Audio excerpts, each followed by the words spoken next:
नमस्कार,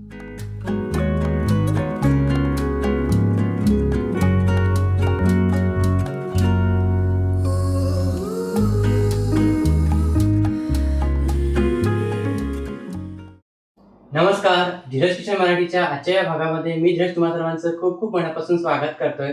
तर मित्रांनो, आज आपण खमंग पालक पुऱ्या कशा बनवायच्या ते बघणार आहोत. तर चला रेसिपीला सुरुवात करूया. अशाच सोप्या आणि मस्त रेसिपीच्या अपडेटसाठी धीरज किचन मराठीला नक्की सबस्क्राईब करा आणि बाजूच्या बेल आयकॉनवर क्लिक करायला विसरू नका. धन्यवाद. पालक पुऱ्या बनवण्यासाठी इथे मी पाव किलो पालक घेतलेली आहे. 250 ग्राम पालक आहे. सर्वात अगोदर आपण पालक जी आहे ती ब्लांच करून घेणार आहोत. त्यासाठी एका पॅनमध्ये पाणी गरम करून घेतलेलं आहे. पाण्याला उकळी आल्यावर ही जी धुतलेली पालक आहे यामध्ये घालायची आहे. पालकाचे फक्त पानं घेतलेले आहे, देठं काढून घ्यायची आहे. ही जी पालक आहे फक्त 3 ते 4 मिनिटे शिजवायची. त्यानंतर गॅस बंद करून लगेचच थंड पाण्यामध्ये घालायचं. त्यामुळे पालक शिजण्याची जी प्रोसेस आहे ती थांबते आणि आपली जी पालक आहे छान हिरवीगार राहते. तर पुऱ्या बनवण्यासाठी इथे मी 1 कप गव्हाचं पीठ घेतलेलं आहे. त्यामध्ये पाव कप रवा घातलेला आहे, बारीक रवा घेतलेला आहे. त्यानंतर मिक्सरच्या एका छोट्या भांड्यामध्ये मी 5 ते 6 हिरव्या मिरच्या घेतलेल्या आहे, 10-12 लसूण पाकळ्या, अर्धा इंच आल्याचा तुकडा, 1 चमचा धणे, थोडीशी साखर, कढीपत्त्याचे पानं, 1 चमचा जिरे आणि अर्धा कप ताक घेतलेला आहे. तुम्ही या जागेवर पाव कप दहीसुद्धा घालू शकता.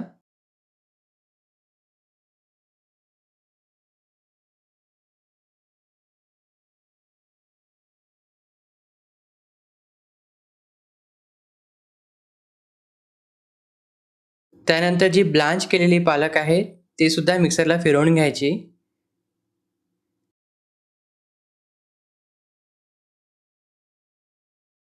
आणि हे दोन्ही वस्तू ज्या आहेत त्या गव्हाच्या पिठामध्ये घालायच्या आहे. त्यानंतर 1 चमचा बडीशेप, पाव चमचा ओवा, चवीनुसार मीठ, हिरवी कोथिंबीर आणि 2 चमचे तेल हे सर्व घालून याचा आपल्याला गोळा तयार करून घ्यायचा आहे. थोडा घट्टसर असा गोळा तयार करायचा.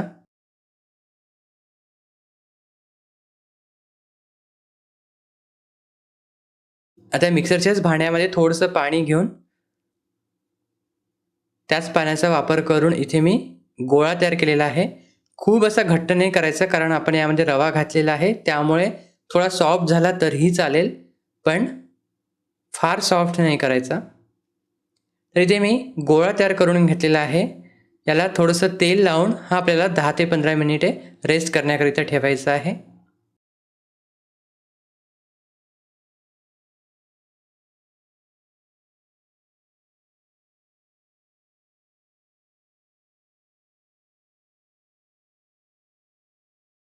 दहा ते 15 मिनिटे झाल्यानंतर याचे आपल्याला छोटे छोटे गोळे घेऊन पुऱ्या लाटून घ्यायचे आहे. घोळण्याकरिता तुम्ही हवं असल्यास गव्हाच्या पिठाचा वापर करू शकता, पण त्यामुळे तेल खराब होते.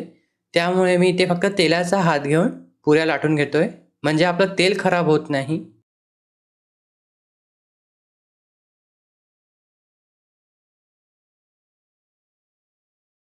तर इथे मी बऱ्यापैकी तेल गरम करून घेतलेलं आहे आणि आता मीडियम फ्लेमवर आपल्याला या पुऱ्या तळून घ्यायच्या आहे. लक्षात ठेवायचं आहे, सुरुवातीला तेल फार गरम असायला हवं आणि मग मीडियम फ्लेमवर आपल्याला पुरी तळायची आहे, म्हणजे ती छान फुगते.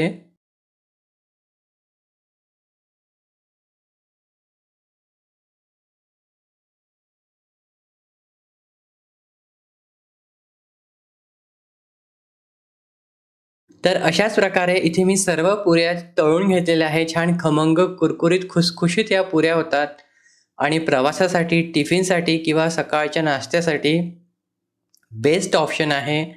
आता बाजारामध्ये छान हिरवीगार पालक मिळायला लागलेली आहे, तर ह्या पालक पुऱ्या नक्की करून बघा. खायला खरंच खूप चविष्ट लागतात. या ज्या पालक पुऱ्या आहेत त्या अशाच छान लागतात, पण हवं असल्यास तुम्ही टोमॅटो सॉस म्हणजे केचपसोबत किंवा लोणच्यासोबत सर्व करू शकता. जर तुम्हाला आजचा हा व्हिडिओ आवडला असेल तर नक्की लाईक करा, कमेंट करा, शेअर करा आणि जर तुम्ही चॅनलला नवीन असाल आणि अजूनपर्यंत चॅनलला सबस्क्राईब केलं नसेल तर नक्की सबस्क्राईब करा. बाजूला एक बेल आयकॉन आहे त्यावर सुद्धा क्लिक करा. आजचा हा व्हिडिओ बघितल्याबद्दल तुमचे खूप खूप मनापासून आभार. धन्यवाद.